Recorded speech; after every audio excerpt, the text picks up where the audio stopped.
اعوذ باللہ من الشیطان الرجیم، بسم اللہ الرحمن الرحیم، الحمدللہ رب العالمین۔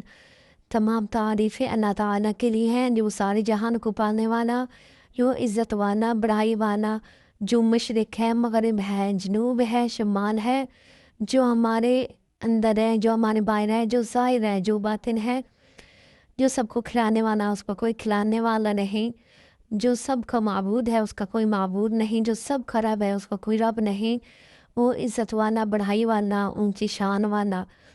جی السلام علیکم میرے پیارے ماں اور بہنوں، میں امید کرتی ہوں کہ اللہ تعالیٰ کے فضل و کرم سے آپ ٹھیک ہوں گی، اور میری دعا ہے کہ اللہ تعالیٰ جتنے بھی میری مسلمان مائیں بہنیں ہیں، اللہ تعالیٰ ان کو تندرست رکھے، صحت مند رکھے، اور ان کی تمام پریشانیوں کو دور فرمائے، اور اللہ تعالیٰ ان کے نیک حاجات کو پورا فرمائے۔ تو آج میں کنجوس انسان اور سخی انسان کے بارے میں کچھ باتیں بیان کروں گی جو بہت ہی ہم مسلمانوں کے لیے ضروری ہے کہ سخی جنت میں جائے گا، چاہے وہ سست اور عبادات ہو، بخیل جنت میں نہیں جا سکتا، چاہے وہ الٹا لٹک کر چلتا ہی کاٹتا کیوں نہ رہا ہو۔ تو میری پیاری ماں اور بہنوں، ہمیں خیال رکھنا چاہیے کہ اگر ہمارے پاس زیادہ پیسے ہیں تو ہمیں خرچ کرنا چاہیے، ٹھیک ہے؟ ہمیں دوسروں کا خیال رکھنا چاہیے، غریبوں کے بارے میں سوچنا چاہیے۔ تو سخی اللہ کے قریب ہے، سخی اللہ کی جنت کے قریب ہے، سخی انسانوں کے قریب ہے، جہنم سے دور ہے، بخیل اللہ تعالیٰ سے دور، بخیل جنت سے دور، بخیل انسانوں سے دور، بخیل جہنم کے قریب ہے۔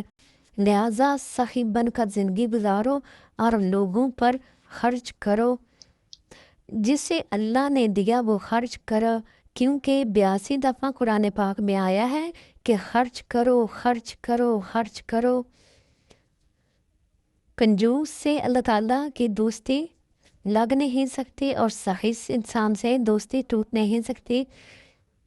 عبداللہ بن عباس آل البیت، ان کے سخاوت کے بہت چرچے تھے۔ کسی نے ان سے پوچھا، آپ نے اپنے سے بڑا کبھی سخی دیکھا ہے؟ کہنے لگے، ہاں دیکھا ہے کہ میں سفر میں تھا، بارش ہو رہی تھی، صحرا تھا، ایک جھونپڑا ملا، میں نے کہا کہ میں پردیسی ہوں، تو جو جھونپڑے والے نے کہا آ جاؤ اندر۔ اس نے پورا اون ذبح کر دیا، سبحان اللہ۔ یعنی کہ یہ جو عبداللہ بن عباس تھے، یہ ان کے مہمان تھے، ان بھٹو کے، تو انہوں نے جب ان کے دیکھا اور کہا کہ اندر آ جاؤ، اس نے پورا اون ذبح کر دیا۔ میں حیران پریشان ہو گیا، پورا اون ذبح کر دیا، پھر اس نے ہمیں کھلایا، بارش چل رہی تھی، اگلی دن تیسرا اون ذبح کر دیا۔ تو عبداللہ بن عباس فرمانے لگے، ابھی تک تو کل والا گوشت اتنا پڑا ہے تو اس کو ذبح کر دیا ہی۔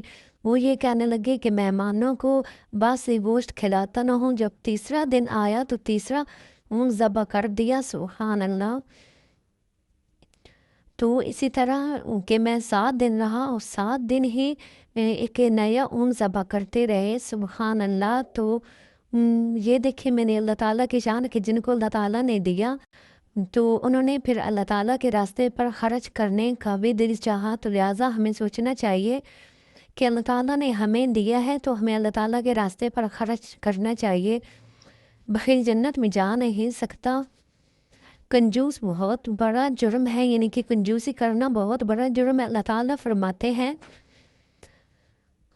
کہ جو تم نے پیسہ جوڑا ہوا ہے، میں تمہیں ان پیسوں کو پگھلا کر ان کا ملٹ کر کے تمہارے گردن میں پہناؤں گا، استغفر اللہ۔ لہٰذا میری پیاری ماں اور بہنوں، ہمیں بچنا چاہیے کنجوسی سے۔ میں امید کرتی ہوں کہ یہ باتیں آپ کو پسند آئی ہوں گی۔